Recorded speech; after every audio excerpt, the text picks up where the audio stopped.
G'day folks, Matty here. I just wanted to drop in and talk about storytelling. And this is all spawned from a few weeks back. You might have seen that we did a story night at the Old Bar Surf Club, which was fantastic. And I was invited to speak and be part of that. And there were so many fabulous stories. It was so good to hear people tell their yarns. And anyway, I came home and just, I don't know, to go to a gig just to tell a story is a different thing.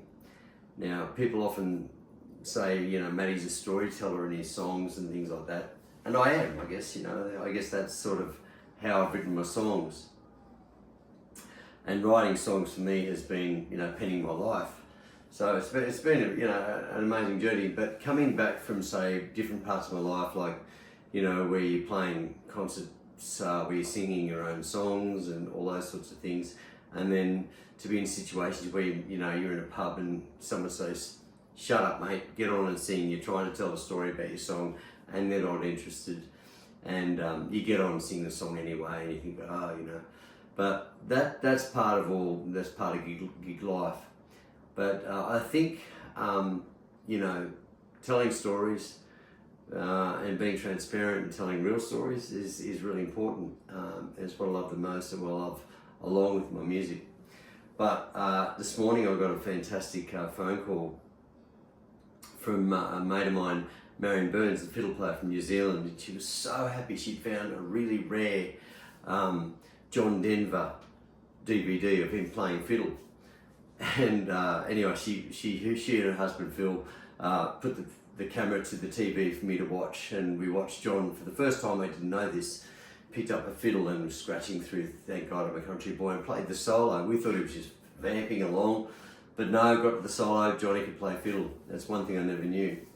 And I you know, we talked about John Denver. We talked about you know, our love for his music and the songs, and I got to talking about a podcast that my mate Scotty Greenaway had shared with me about John Mayer, talking about his first piano, and that got to me thinking about my first piano, and talking to Marion about John Denver, and I looked up here to this part of my guitar wall where I, you know, in the studio here, and I'm just going to grab down first this thing here, and John Mayer talked about this, about still having his same piano, and his mum and dad were going to sell it at the op shop, I believe, for whatever cheap. He came home from Montana and bought and took the piano and saved it for 20 years. He's finally got it in his own lounge room. But that right there is the hammer from my piano that I keep, and that was my mother learnt on it, my great grandmother's piano. And I love to see that up there. But it's also, and just reminding myself of that piano, I can still hear it's just out of tune enough to be perfect and beautiful, you know. It's just one of those pianos, and I loved it. So there you go, that's one little story. But along with that story is this guitar here. Interesting guitar. It was my first real good guitar.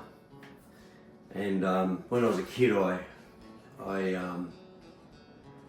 I listened to classical music. I loved classical music. I played classical music, and I was lucky enough to be exposed to a lot through mum and dad. But next door, my auntie Leonie had a John Denver record back home again, and I remember hearing it, thinking, "What is that?" I'd go over there, and she'd be cooking dinner and just be blaring out, you know, "Take Me Home, Country Roads" and all those songs. I just fell in love with this guy, and then we ended up with lots of John Denver at our house. And that was what spawned me to play guitar. And then that's what I did.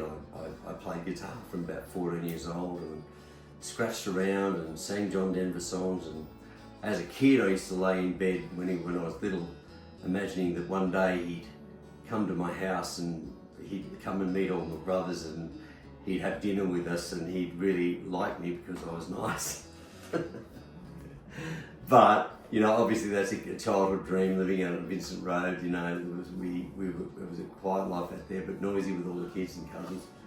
Anyway, one day later in life, I went to see him at the Sydney Entertainment Centre at the time, and I heard he was staying at the Seaboard Townhouse. So we went down there and we waited. I waited to see John Denver come out of this room. I sent up notes.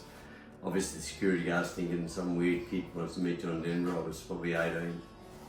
And he came out the door and was on his way to tennis, and he stopped.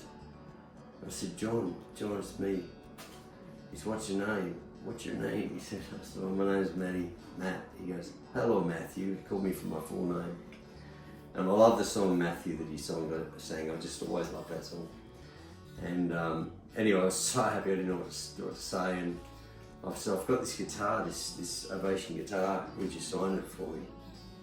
In 1983, he signed that. And this Ovation guitar had the straightest neck on it I've ever played. Flawless. Nowhere near the sound of a Maiden or anything, but it was a great guitar in the 80s. It was one of those things. So that was it. So I gave the guitar to my daughter Laura, and poor Laura was heading back from Kentucky to Arizona, and it got trashed by an airline. So poor Laura had to let me know, Dad, your guitar's been smashed, but it's okay. It's fine. We've still got it. It's there it is. That's the piece. So that's my first old guitar. Put it up there. And that's one of the puppies barking. But that's my first piano hammer from all I learned as a child. So storytelling. Storytelling's part of songwriting. Scotty Greenaway and I talk about it a lot. It's such an important part of what you do and who you are. And you know, to tell a story is very important. We all want to hear them. The best thing about that gig the other day at Old Bar Surf Club was listening to everyone else's stories. It just puts so much sense to so many things. So yeah, here's one story. I've got lots more, and I'm going to start telling them. Thanks, guys.